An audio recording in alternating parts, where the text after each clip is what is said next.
So my Ender 3 V2 specifically broke, and the where it broke was on the Z or Y axis extruder part right here. I've taken off the motor right here. It's still connected to the motherboard, but the part that broke was the part where you squeeze to load the filament in. It's going to be this part right here. We'll get more into that in a second, but how I remove this from here, because normally it's like this right here and it's set. Now to remove it, you're first going to want to unscrew this screw. So you take it all the way out when it's still here, and then you're going to take your screwdriver, you're going to unscrew this bit, and then you're going to unscrew this bit. Now that bit is going to be this really long piece right here that threads through this entire part right here. So it's going to be like this.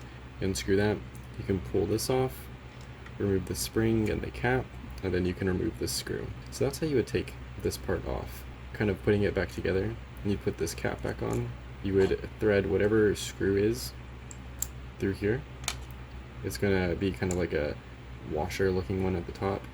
And then these two, I think they're like M6 ones. They go in here like this. And then this part goes through like this. So that's the whole assembly kind of put back together very loosely.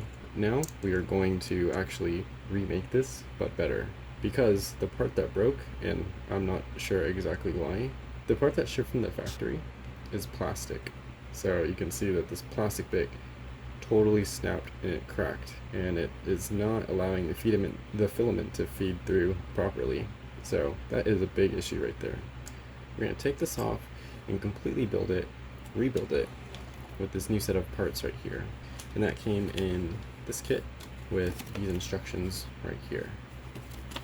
So it's all aluminum, which is a lot nicer than the plastic, so a lot more durable, and it will stand up for a lot longer than the plastic. It's only about $16, so fairly inexpensive as well. The first thing that we're going to do is actually deal with this motor right here. This copper, it's the gear right here, this needs to come off. So we're going to want to remove this from our gear.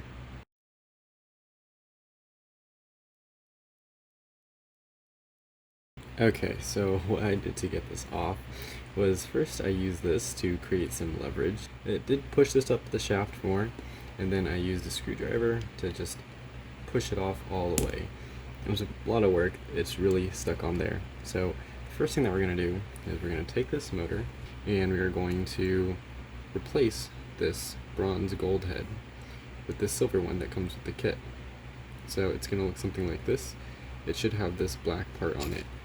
It's going to be separate from what is inside of this part right here. I think that the black part right here needs to go on the side that's flat right here. So there's a flat side of the gear, and then there's the completely rounded side. So we're just going to place that on until it locks on right there. And make sure the gear part is on the lower part and this groove part is on the upper part as well. And now getting this part onto the motor is quite a bit tricky. So you're going to want to just put this through, but it'll fall down like this. And we don't want it to fall down like that. So what we're going to do is we're going to tighten this black part right here. This black part is only supposed to go on the part that's flat. There's a part that's circular and a part that's flat. So I'm going to take my screwdriver with this bit, and we're basically just going to screw it in.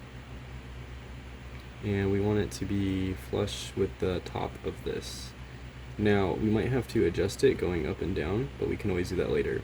So let's not tighten it all the way. We'll just tighten it enough so it holds it like this. And we can always come back and tighten it later. This part right here, if you mess up, you can always back it out by pushing your screwdriver and then screwing it. However, you do have to use a lot of force when you're pushing it down, because the threads are just on the sides. There's nothing to push it against when you're pulling it out or pushing it in. And you could also probably do the same method when you were pulling this part out. So you could either pry it off, or you can try to back out the screw. So there's two ways to do it. Now that we have the motor, we can move on to the next part. And that's going to be putting this onto here. So what we're going to want to do first is put the extruder part in here. So this part is going to screw on. It's just like the previous one where the filament is going to come out. So we can just hand tighten it like this. That's what it's going to look like. It's going to go onto our 3D printer like this. I have the camera facing the back of my 3D printer, so that's important to note. It's just going to line up right there. Now from here, we're going to take two M3x10 screws. This kit comes with 3. It's a number 6. The M3x10s, they look something like this, kind of like a mushroomy head. So we're going to take that, and we're going to take a small bit like this. It's going to go in here like this, and then we're going to want to screw this into this part and this part right here. So this goes in here. Now we're not screwing it into anything yet, we're just putting it in. It's going to go into the motor, and this part is going to go into here as well. Once those two are in, we're going to put in our M3x10 piece screw, and the screw's going to look like this. It's going to fit in here, so it'll go in like this, and it should be flush. This one should be flush. There's one more screw. It's going to look like this. Now this one's going to use a different driver head. It's very similar but slightly bigger. So this one's going to go onto here, and it's going to go in here. But we're going to do that after we tighten these. So we can take our motor. Remember, this part is going to be facing to the right if we're doing it this way. And we're going to try to line this up. That way we can just screw in all the bits. And actually this one is going to use the smaller driver like this. So again, putting this underneath, lining it up, we can screw in all the screws. Once those are all screwed in, we can now change out our bit to the slightly bigger one, and then put the larger screw through here. Now this one doesn't have to go all the way through, it's just going to be enough to hold this cap in. So we can take this cap, and we're going to put it in here like this. We can continue to screw in until we see that it's touched the end of the cap. It's going to look like that. Now the next part is to deal with the actual levery part. So it's going to look like this. We're going to take our other M6 screw, and it's going to go in here with the same screws that we use on this side. So it's going to look like this. Now we're going to take this part, has this long thread, and this part right here. It's going to go inside of here. It's going to place like this. Now is where we have to mount this onto here. It's going to be a little bit tricky because there's going to be a lot of tension from this spring that has to go right here. Now we can actually go and mount this. It'll be easier if we actually put this screw on in a second. So I'll take it out, place it here, and then I'll put this on, align that screw with this spring right here, and trying to line this up.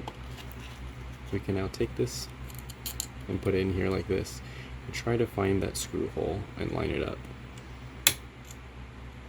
We can see it sink in just by squeezing it like this.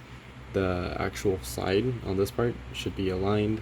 Same thing on here. Once those aligned right here and on this other side, we can have the screw slide in. You might have to wiggle around a little bit, and now we can just screw this into here. Make sure as you're screwing it in, you keep this like this. That way you're able to screw it in all the way. And if you have some clearance issues like I do, I'm going to just bring this up, and that way I can not hit the Z-axis every time I'm trying to screw it in. And that looks good, so we can just tighten this a little bit just to make sure everything is nice. So this is able to move freely. Okay, so this is afterwards, but a few things I did is I made sure that this was tight, made sure that this was loose, screwed this in more. As I was doing that, this gear slipped down. We can see that the teeth on this one are not aligned with the teeth on this one. So what I'm going to do is go into the extruder, and once it gets hot again, I'm going to move it so that the black part is right here on the side facing us, pull it up, and then tighten it. So now the black part is on this side, I can see that it's going to be really hard to get unless this is taken off. So I am going to remove this part right here.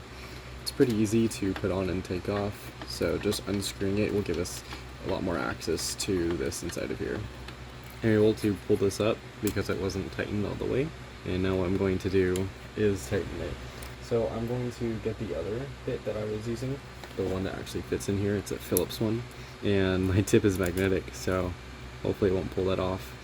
We're just going to push this in and screw it in. So now it's a little bit harder to move that. let's try lining this up.